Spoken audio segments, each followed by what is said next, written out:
You are tuned into Platinum Northwest TV News on this very Thursday evening. I'm Philadelphia Mangweng and here are your top stories. The Northwest Department of Education weighs in on the 3 deaths that have shook the province, and Glencore mine in the Northwest handover clinic with 26 million rand to provincial government. In the business news, according to Finance Minister Tito Mboweni, no emergency funding for South African Airways. And in the sports, the hashtag Black Lives Matter continue to gain momentum. To the story now, there was a somber mood at the Ekron and Mochware primary schools in Khanyesa, just outside Freiburg in the Northwest on Wednesday. This after the deaths of 2 learners and a teacher earlier this week. Yesterday, we had reported about the death of a 56-year-old teacher, Beauty Siamisang, who was a teacher at the Ekron primary school, and according to reports, police Amanda Funani indicated that the teacher was strangled to death. Meanwhile, OFM stated that the Education Department spokesperson Elias Malindi said that the teacher was shot. In another tragic incident, 2 learners who are siblings from Mochware Primary School passed on after they succumbed to a shack fire in the same area on Tuesday. Malindi stated that counseling has been provided for the learners as well as teachers, and further announced that the funeral arrangements will be made available during the course of the week. Malindi concluded by saying that the Education MEC Maphefo Matsimela wishes to convey her heartfelt condolences to the bereaved families after these untimely deaths. Siamisang's death also comes as the country is gripped by gender-based violence. She's the 2nd female teacher in the province to be murdered this month. In other news now, the Northwest Provincial Government's battle against the global coronavirus pandemic was boosted on Wednesday when a newly built clinic with 26 million rand was handed over to the provincial government. The handover of this clinic in Bethany in Brits by Glencore, a mining company operating in the Northwest, will come as a relief for the province, which is battling to deal with the surge of COVID-19 infections. This comes as the mining sector in the province continues to account for a bulk of over 15,000 cumulative cases, with the region of Bojanala, which includes Brits, accounting for most of these cases. The 26 million rand clinic consists of 16 nurses, 2 doctors, a midwife, and a dentist. This comes a week after the department announced that 100 more beds will soon be made available for coronavirus patients in the hard-hit Bojanala district. Health MEC Madoda Sambata said this as the district, which is the epicenter for the virus in the province, continues to experience a surge in COVID-19 cases. In more news, a 48-year-old suspect who was arrested for smuggling illicit cigarette with over 4 million rand has appeared before the Zeerust Magistrate Court. Hawks provincial spokesperson Tlangelani Rikhotso confirmed that Levi Katibe appeared in court yesterday and was remanded in custody. Rikhotso also said that Katibe will return to the same court next Wednesday for a formal bail application. The 48-year-old was arrested at Kopfontein Port of Entry near Zeerust for being in possession of 152 boxes of cigarette.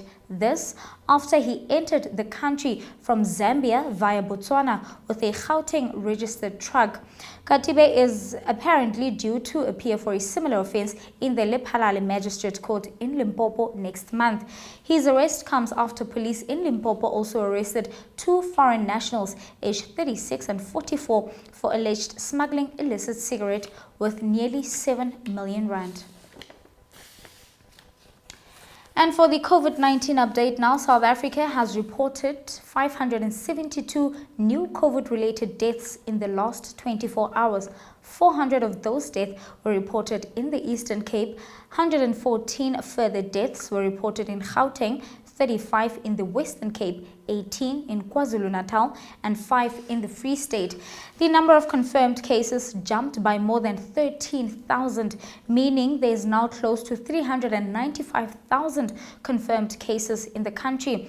The good news is that the country's recovery rate has improved even further to 58%. Now, what this means is that almost 230,000 people have already recovered. The Northwest Province has 15,073 cases. The number of deaths is 48 and recoveries now just over a little 4,000. And right up next, we get an update from the Business News Desk.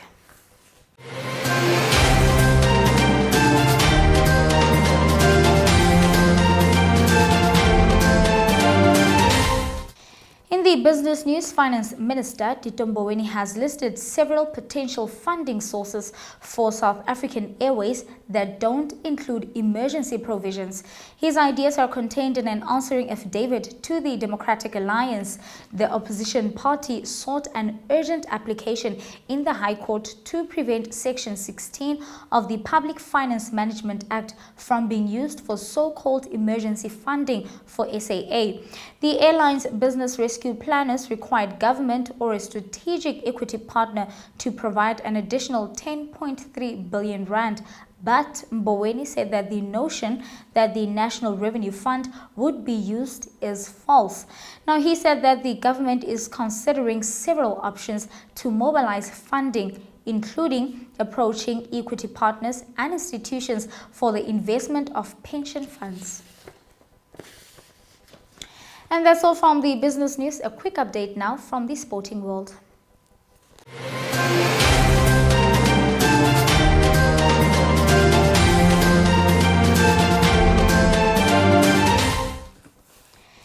In the sports news now, reaction to the Black Lives Matter in sports seems to gain momentum.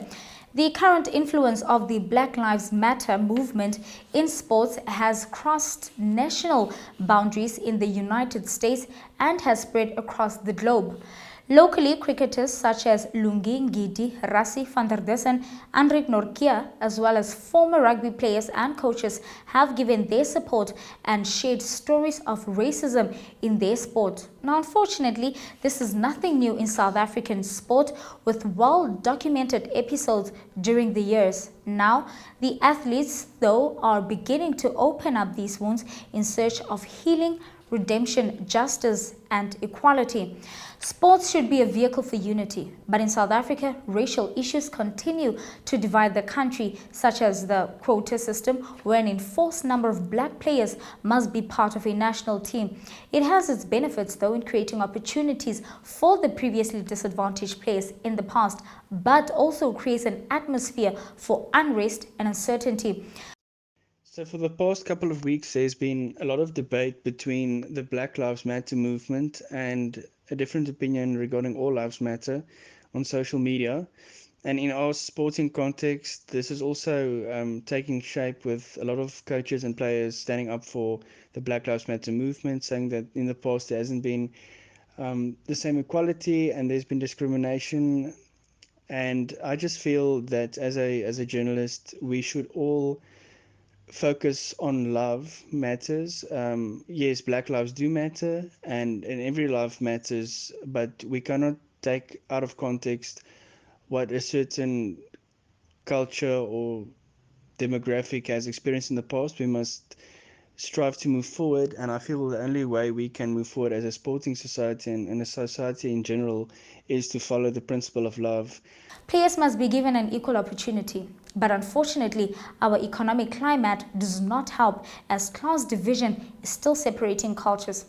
It's heartbreaking to see kids wondering whether they are good enough or they're just there to make up the numbers simply because of their skin color.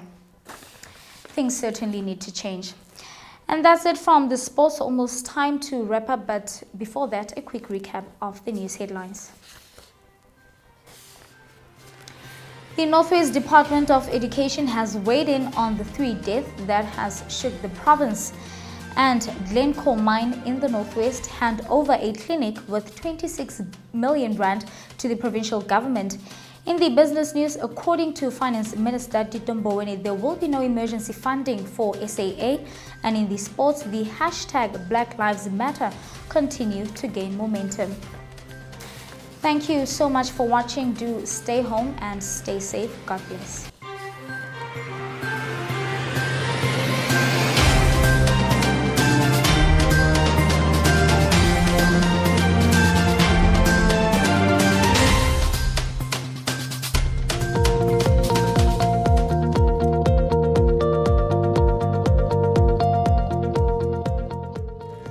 The Northwest Province is rolling out screening, testing, and contact tracing for coronavirus throughout the province.